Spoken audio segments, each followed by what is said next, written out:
दोस्तों, ज्ञान और अध्यात्म चैनल पर एक बार फिर से आपका स्वागत है।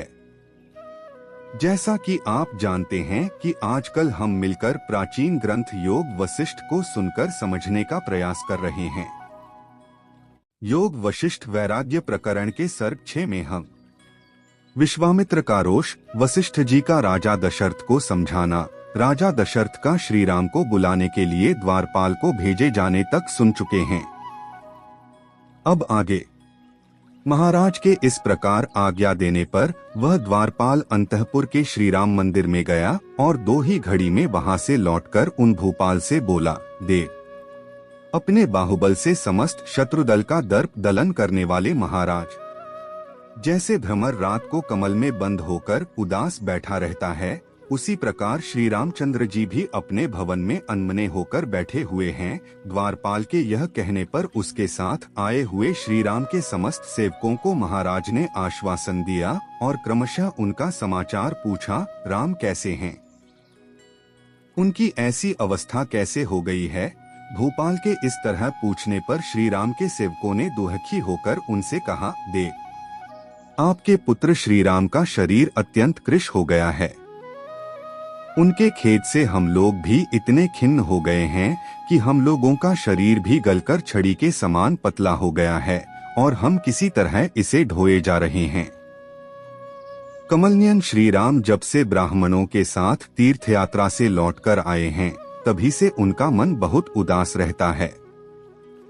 जो वस्तु उपयोग में लाने के योग्य, स्वादिष्ट, सुंदर और मनोहर है, उसी से वे इस तरह खिन्न हो उठते हैं मानो उनके नेत्रों में आंसू भर आए हों। भोजन, शय्या, सवारी, विलास, स्नान, आसन आदि उत्तम कार्य या वस्तु के प्रस्तुत होने पर भी वे उसका अभिनंदन नहीं करते, उसकी ओर से विरक्त हो जाते हैं। संपत्ति से, विपत्ति से, घर से अथवा विभिन्न चेष्टाओं से क्या होने जाने वाला है, क्योंकि सब कुछ मिथ्या है, यह कहकर वे चुप हो जाते हैं और अकेले बैठे रहते हैं। परिहास होने पर वे प्रसन्न नहीं होते। भोगों में उनकी आसक्ति नहीं है। किसी प्रकार के कार्यों में उनकी प्रवृत्ति नहीं होती। वे सदा मौन भाव का ही अवलंबन किए रहते हैं। एकांत में, विभिन्न दिशाओं में, नदियों के तटों पर, जंगलों में तथा गहन वनों में उन्हें सुख मिलता है, वहीं उनका मन लगता है। भूपाल, वे पहनने के वस्त्र तथा खाने पीने की वस्तुएं न लेकर सदा उनकी ओर से विमुख ही रहते हैं तथा उस विमुखता या विरक्ति के द्वारा सन्यासी या तपस्वी के आचार का अनुसरण करते हैं। जनेश्वर, श्री रामचंद्र जी निर्जन स्थान में अकेले ही रहकर न कभी हंसते हैं, न गाते हैं और न रोते ही हैं। सदा पद्मासन लगाए शून्य चित्त, संकल्प पर हित हो केवल बैठे रहते हैं। न किसी बात का अभिमान करते हैं, न राजा होने की अभिलाषा रखते हैं, न सुख प्राप्त होने पर प्रसन्न होते हैं और न दुख मिलने पर विषाद ही करते हैं। हम नहीं समझ पाते कि वे कहाँ जाते हैं, क्या करते हैं, क्या चाहते हैं, किसका ध्यान करते हैं, कहाँ आते हैं और किस तरह किसका अनुसरण करते हैं। वे प्रतिदिन दुबले हो रहे हैं, रोज रोज पीले पड़ते चले जा रहे हैं और नित्य प्रति उनका वैराग्य बढ़ता ही जाता है। राजन, सदा श्री रामचंद्र जी का अनुसरण करने वाले ये शत्रुघ्न और लक्ष्मण जी भी उन्हीं के समान दुर्बल होते जा रहे हैं। श्री राम अपने पास रहने वाले सुहृदजनों, मित्रों को यह उपदेश देते हैं कि ये भोग ऊपर ऊपर से मनोरम दिखाई देते हैं, वास्तव में नश्वर हैं। अतः इनमें तुम लोग अपना मन न लगाओ। हम लोगों ने आयासरहित परम पद की प्राप्ति से दूर हटाने वाली चेष्टाओं द्वारा ही अपनी सारी आयु व्यर्थ बिता दी। इस प्रकार मधुर और स्फुट वाणी द्वारा वे बारंबार गुनगुनाते रहते हैं। यदि पास बैठा हुआ कोई सेवक उनका अभिनंदन करते हुए यह कहे कि आप सम्राट हों, तो वे उसके इस कथन को उन्मत्त प्रलाप सा समझकर अन्यमनस्क खो हंसने लगते हैं तथा सदा मुनिवृत्ति से रहते हैं।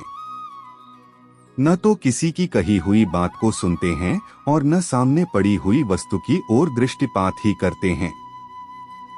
सुंदर से सुंदर वस्तु प्राप्त होने पर भी सर्वत्र उसकी अवहेलना ही करते हैं। जैसे मेघ द्वारा बरसाए गए जल की धाराएं किसी बड़े भारी दुर्भेद्य पत्थर का भेदन नहीं कर सकती, उसी प्रकार कामदेव के बाण कांतिमती वनिताओं के बीच में रहते हुए भी श्री रामचंद्र जी के मन का भेदन नहीं कर पाते। धन आपत्तियों का एकमात्र स्थान है, तू इसकी इच्छा क्यों करता है? श्री रामचंद्र जी सबको ऐसी ही शिक्षा देते हैं और अपना सारा धन उसकी इच्छा रखने वाले दीन याचकों को बांट देते हैं। यह आपत्ति है, यह संपत्ति है, इस प्रकार की कल्पनाओं के रूप में केवल मन का मोह अज्ञान ही प्रकट होता है। इस तरह के श्लोकों का वे सदा गान किया करते हैं। हाय, मैं मारा गया, मैं अनाथ हो गया, इस प्रकार सब लोग चीखते चिल्लाते रहते हैं, तो भी किसी को इस संसार से वैराग्य नहीं होता। यह कितने आश्चर्य की बात है। श्री राम प्रायः ऐसी ही बातें कहा करते हैं। इसी के साथ योग वशिष्ठ वैराग्य प्रकरण का सर्ग 6 समाप्त हुआ। शेष अगले अंक में। इस वीडियो को अंत तक देखने के लिए आपका बहुत बहुत धन्यवाद।